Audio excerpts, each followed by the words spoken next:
Hello, my name is Robert, and in today's episode, I'll show you how to customize measurement units to suit your needs. On the black bar at the top of the screen, you'll see the HEXONIC Units button.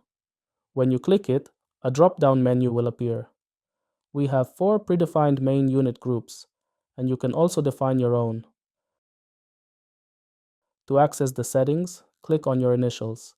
Cairo will take you to your account settings. Here, select Measurement Units. By default, Cairo uses HEXONIC units, which are commonly used. On the right side, you can choose which unit you want to change and to what, as well as set the precision, meaning the number of decimal places. Once you've made your changes, click Save, and you're all set. Select it, click Save, and you're done. I hope this has been helpful.